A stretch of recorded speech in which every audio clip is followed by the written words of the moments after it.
Good morning, YouTube people. My in-laws just picked up my kids. So they're going to be out of the house for a little bit, and that leaves me with some free time. And as I usually do on a day off, I began the day with enjoying my coffee, which is especially enjoyable on a day like today where it's overcast and pretty cool out. It's just the weather's just right for it. And I was scrolling on YouTube, and I saw a post that I have some opinions about. The post was listing what this particular person thought were the four best live action iterations of Superman listed in order 1 through 4. And they were listed as Chris Reeve, Henry Cavill, Brandon Routh. I'm never sure if it's Routh or Ruth, but I'll say Ruth. And which is really interesting because one of my best and dearest friends in the world's name is Brandon Routh. So it's like he's just one letter short. And then the last one at the bottom was Tyler Hoechlin. And I thought I'd talk about this while I open up some packages that I got from Whatnot. I've been real busy on there lately. As a Generation X kid, my first introduction to Superman from a live action standpoint was Chris Reeve. And Chris Reeve, don't get me wrong, the man is a legend. Always has been, always will be. And I have a deep and profound love for him. Although I do like to pretend that Superman 3 and especially 4 don't exist. Because even though Chris Reeve looked the part of Superman and acted the part of Superman, those last two films were, I think the height of his movies was Superman 2, but the Donner cut. If you haven't seen that, I highly recommend. Completely changes the movie. And then next, I almost forgot that I ordered these. So I don't know if you're familiar. There's these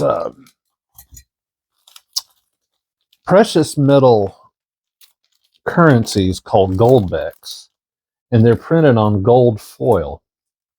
And I found these on Whatnot one night. A seller was selling these Super Mario goldbacks, and they're imprinted with 24 karat gold. And I am a stacker of precious metals. I won't get into the politics of it all, but let's just say I don't have a lot of trust in the future of the US dollar, so I do try to diversify what I own. And my savings accounts are set up a little bit different. But anyway, yes, Chris Reeve, fantastic Superman. Then next on the list was Henry Cavill. Man of Steel, Batman versus Superman, Dawn of Justice. And one thing I love about Henry Cavill is that in real life, the man is a mega nerd. Loves video games, comic books, that kind of thing. And you can tell that he has a love for the character.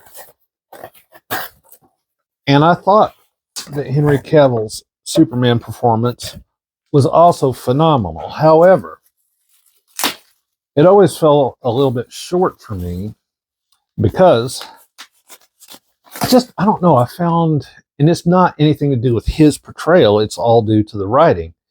His Superman was just a bit too dark, too gritty. He was a little bit too godlike. I don't know.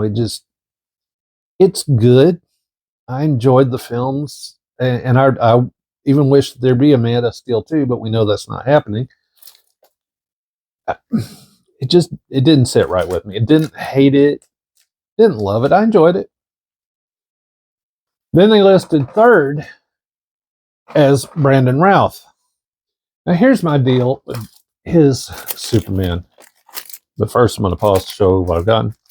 Aston X for NES, which is a game they have fond memories of because I remember my mom taking me to Walmart one day, and this was on the clearance section of the NES games. I think mom paid like $10 for it. And I played this and played this and played this, beat it numerous times. And it's one of the few games I have left on my NES wants list. I think I only have 2 left at this point, or 3 left. I think Castlevania, Popeye, and the Gold Legend of Zelda. Not Zelda 2, which I never enjoyed. I've got Outlaw Golf, Holiday Golf. If you've never played these, they're a phenomenally fun series. And then another Xbox exhibition disc. I am a sucker for demo discs. But anyway, getting back to it.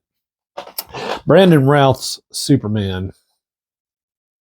I love his Superman.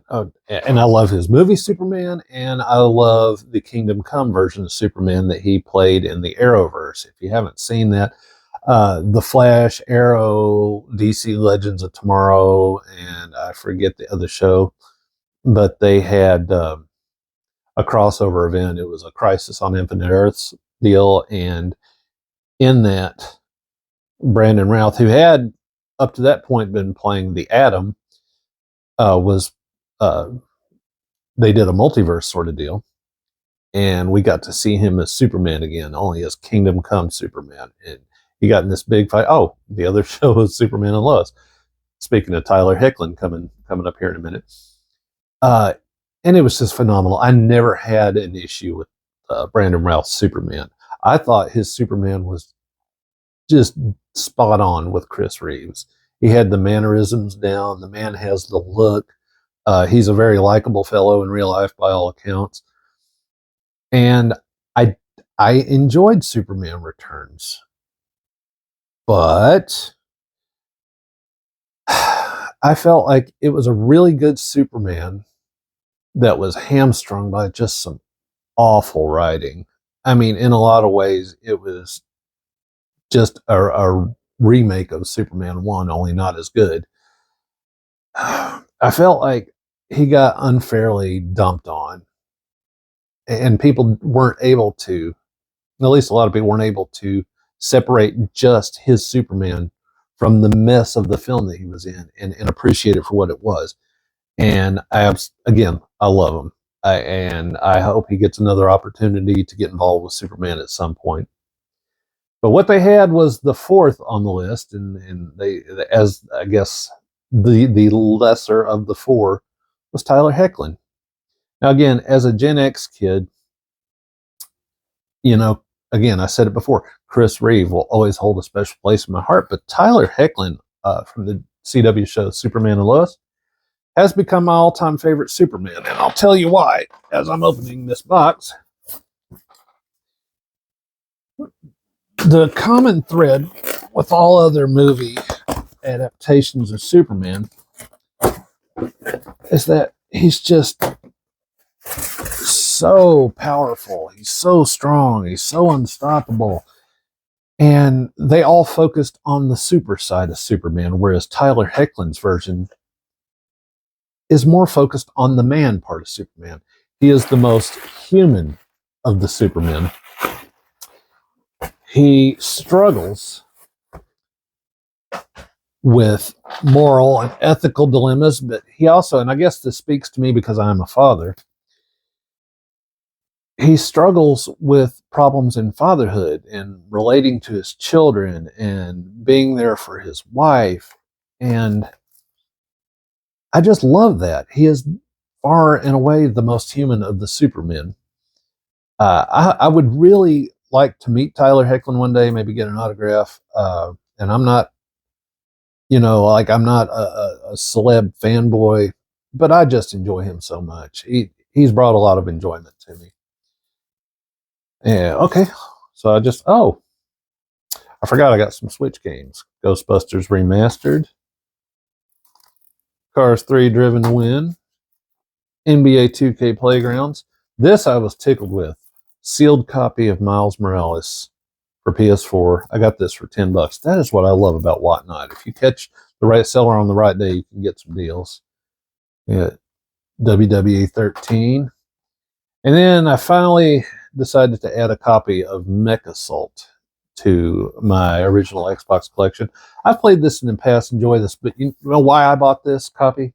Because of this right here. I wish it had the Microsoft company store purchase.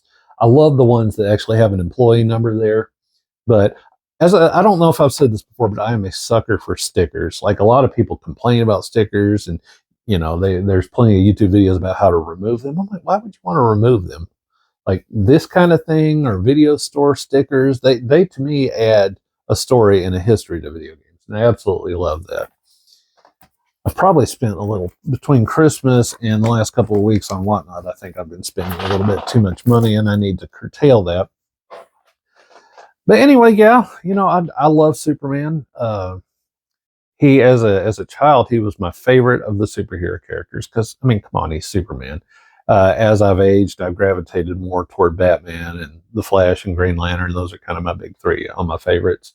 Um, but yeah, I guess everybody has their own favorites. I think most people would say Chris Reeve, and a lot of the younger cats would say Henry Cavill, but they all brought something to the role. I think the only Superman that I just ever strongly disliked was Dean Cain's. And it's nothing against Dean Cain. Feel about how you want, or feel about him the way you want, based on his politics or whatever. But he just never set right in that role with me. Plus, Lois and Clark, and I get that it was like late 80s, early 90s when that came out. It was so cheesy.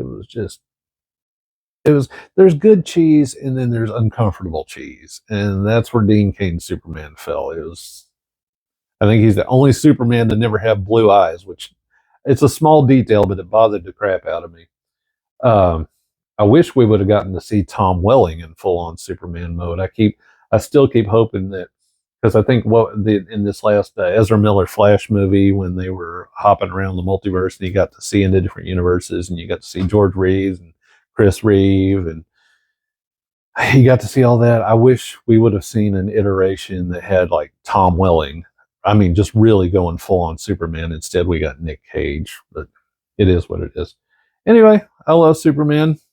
Tell me in the comments if you've watched this, who's your favorite Superman and why.